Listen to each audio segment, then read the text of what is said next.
শাহিন ভাই, ইদানিং কালে সাম্প্রতিক কিংস পার্টিগুলো, ছোট ছোট যেই নতুন করে গড়ে ওঠা ব্যাঙ্গের ছাতার মতো বা ভুঁইফোঁড় কিছু সংগঠন, যারা এখন রাজনৈতিক দলের নিবন্ধনও পায় নাই, এমন কিছু দল খুব মানে অনেক কথা বলছে। সেটা হচ্ছে এই সরকারের সাথে আসলে ওদের একটু দূরত্ব বেড়ে গেছে, এরকম মনে হয়েছে। তার মধ্যে আবার বিএনপি ছাড়া বাকি সবগুলো দলে কিন্তু কিছুটা দূরত্ব মেনটেন করে চলছে, এরকম তাদের কথা, তাদের বিবৃতি, তাদের আলোচনা এটাই ফুটে ওঠে। এই পরিস্থিতি তৈরি হওয়ার কারণ কি শাহিন ভাই, কি মনে হয় আপনার? আপনাকে অসংখ্য ধন্যবাদ। প্রশ্নটা অত্যন্ত ক্রিটিক্যাল এবং অত্যন্ত সুন্দর। তো এখানে যুক্ত আছেন আমাদের সুজাত মসুর ভাই, আমারউদ্দিন ভাই, আমাদের ত্রিভুবন, সুদি আপু, আমিন ভাই, সবাইকে আমার সালাম। এবং আপনার দর্শককে আমার অত্যন্ত অত্যন্ত এই আজকে রাতের পক্ষ থেকে আমার অন্তর থেকে তাদেরকে মানে নিমন্ত্রণ জানাচ্ছি, যে আজকে যারা এই অনুষ্ঠানটা দেখছেন এবং যারা দেখবেন। তো আপনাকে এখানে এই জিনিসটাকে যদি আপনি এনালাইসিস করেন, যে ছোট ছোট দলগুলা কেন আজকে সরকারের সাথে তারা একটা দ্বিমত পোষণ করছে। এখন দ্বিমত পোষণ করার উদ্দেশ্য হচ্ছে যে এই সরকার, আপনারা জানেন যে এই বর্তমান যে সরকারটা তারা বসে আছে, তারা হচ্ছে ডিপ স্টেটের দালাল।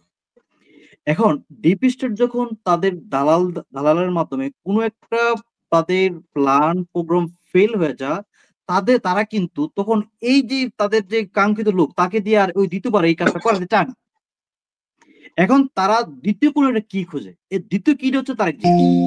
এখন ডিপ স্টেট চাচ্ছে যে ডক্টর ইউনূস, তুমি তোমার দায়িত্বটা তারেক জিয়ার কাঁধে তুমি হস্তক্ষেপ করো। এখন ইচ্ছাই হোক আর অনিচ্ছাই হোক, ডক্টর ইউনূসের তারেক জিয়ার হাতে ক্ষমতা হস্তান্তর ছাড়া দ্বিতীয় কোনো আর পথ খোলা নেই। তো যার জন্য এই যে আপনার ওয়ান ম্যান শো পার্টি গুলো আছে, তারা এখন একটু ডক্টর ইউনূসের সাথে একটু মনক্ষুণ্ণ। কেন মনক্ষুণ্ণ? যে তারা ডক্টর ইউনূস, হ্যাঁ, এখন এককভাবে তারেক জিয়াকে যদি ক্ষমতা দিয়ে দেয়, তাহলে এদের যে একটা ওই বাটবাটোয়ারা ছিল, এই বাটবাটোয়ারার ভাগ তো আর তারা পাবে না। আপনি এনসিপি বলেন, আর জামাত বলেন, আর এবি পার্টি বলেন, আর যে ওই যে এই যে আপনার বিকাশ নুরের পার্টি বলেন, গণপরিষদ বলেন, তো তাদের তো আর কোনো খাবার থাকবে না।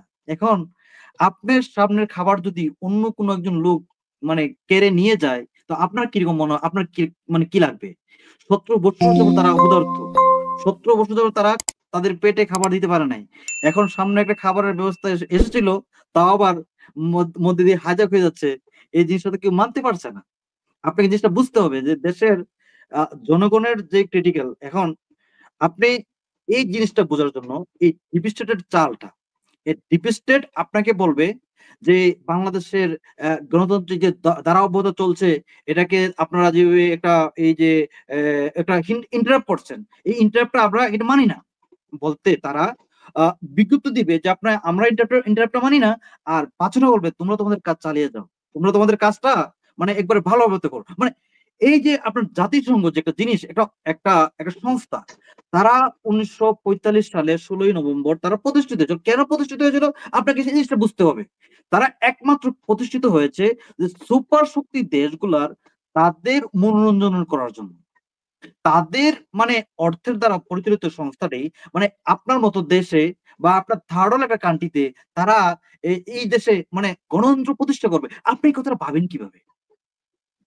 নির্ঘাত যদি আপনি গাঁজা খেয়ে থাকেন, নির্ঘাত আপনি যদি আপনার ইয়াবা খেয়ে থাকেন, ফেন্সি খেয়ে থাকেন, তাহলে আপনি আপনি দিবালোকে স্বপ্ন দেখতে পারেন যে জাতিসংঘ আপনার দেশে আপনার গণতন্ত্র তারা প্রতিষ্ঠিত করে দেবে। এই হচ্ছে কথা যে জাতিসংঘ তারা তাদের সুপার যে শক্তিগুলার মানে কথা, ওই কথায় তারা বাস্তবায়ন করার জন্য তারা মানে প্রতিশ্রুতিবদ্ধ, তারা ডিটারমাইন্ড।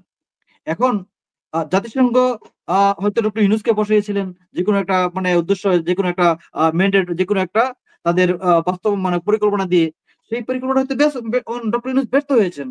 যার যার জন্য উনারা চাচ্ছেন যে এই প্ল্যানটাকে এ প্ল্যান থেকে বি প্ল্যানে রূপান্তর করার জন্য। এই বি প্ল্যান রূপান্তর যদি ফেল হয়ে যায়, তারপরে আবার সি প্ল্যান আসবে। হয়তো সময়টা একটু অনেক নেবে, কিন্তু এ বি সি তারপরে হয়তো তারা কি তাদের যে চেষ্টাটা তারা অব্যাহত ছেড়ে দেবে।